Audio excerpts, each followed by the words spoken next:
Welcome back to a new post today. Today let's look at the most important topics that we need to remember for November 8th with regard to the UPSC Preliminary Examination of 2025, and the very first issue is about the palm oil imports, which have surged to almost 59% in the month of October, the data which is given in November. So let me tell you that India is the largest importer of palm oil, and this has been said even in 2022, and it is also the world's third largest consumer of edible oil in the world. India imports palm oil from Indonesia, Malaysia, Thailand, Singapore and Papua New Guinea in the same order, from the largest being Indonesia, second largest Malaysia, third largest Thailand, Singapore and Papua New Guinea. So India is also, as I told you, we are the third largest consumer of edible oil, and we import 62% of our consumption. We are not self-sufficient in production of edible oil seeds as well. So palm oil is the major part of India's edible oil imports, and it is used in household, food service and processed snacks as well. Oil palm, let me tell you, yields more oil per hectare than any other oil seed. And palm oil production also provides employment to the rural areas. But if you look at the sustainable point of view, palm oil demand is leading to clearance of many of the tropical forests, which is not only releasing the carbon dioxide into the atmosphere, but also deforestation problems as well. And therefore, the United Nations are now proposing sustainable palm oil production.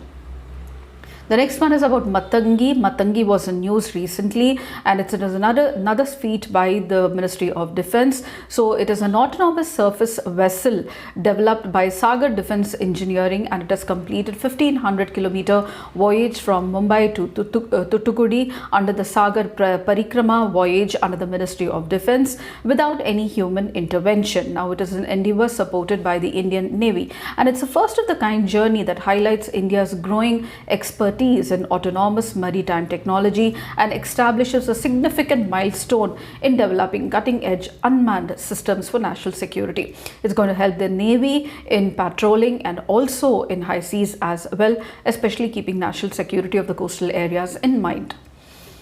Next is about the PM Vidya Lakshmi scheme. Now the cabinet approved the PM Vidya Lakshmi scheme, which provides financial support to the meritorious students so that financial constraints do not prevent any of the youth from pursuing high quality education.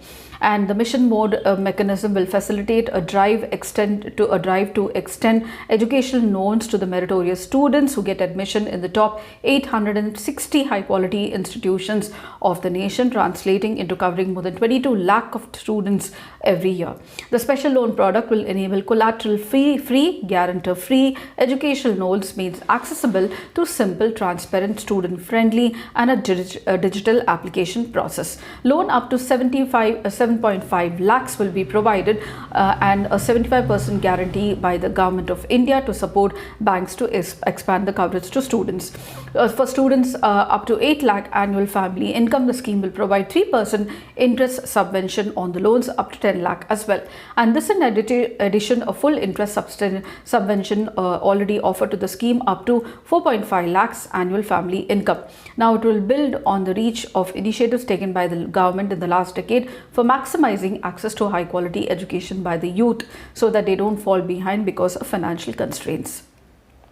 And Iran's currency rial has now been depreciating to an all-time low. This has been faced by many countries like even Venezuela, Sri Lanka and many of the African nations as well post COVID-19 pandemic, and because of the economic systems that are going slow in these countries. And what exactly is the repercussions of a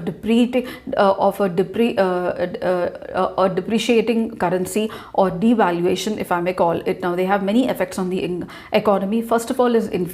When a currency depreciates, that its value falls in comparison to the other or in relation to the other currencies, import of the goods become very expensive, which can lead to higher inflation, and also weaker currency also makes the country's export more competitive, which can offset inflation. But this depends upon the amount of exports going from the country, and also with regard to the free trade agreements as well. Trade deficit. When the currency depreciates, it can help reduce trade deficit by making exports more attractive to the foreign buyers and imports more expensive. Economic growth. The currency depreciation can weaken economic growth if the country relies mostly on import goods. For example, how we rely on the petroleum goods and the palm oil. So, however, it can also strengthen domestic producers and increase aggregate output. A depreciating currency will make a country's travel destinations more affordable for foreign tourists, which can boost tourism and also foreign currency incoming into the country. And a depreciating currency will be a warning sign for the economic fragility of the country, which can deter foreign investment.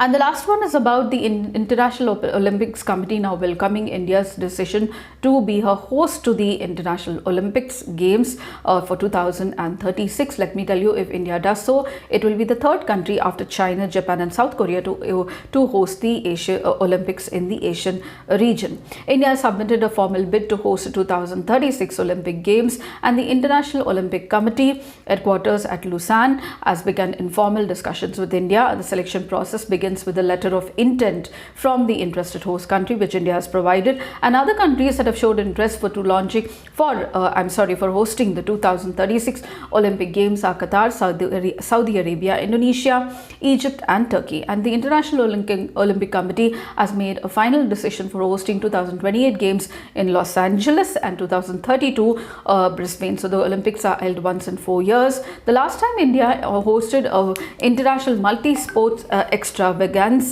was in 2010 when we hosted the Commonwealth Games in New Delhi. So these are the most important topics that I thought I should be discussing you for November 8th. If you did, please do like, share and subscribe, and don't forget to comment at the end of the video. I shall see you tomorrow with another new important post for your prelims 2025. Until then, it's very happy learning.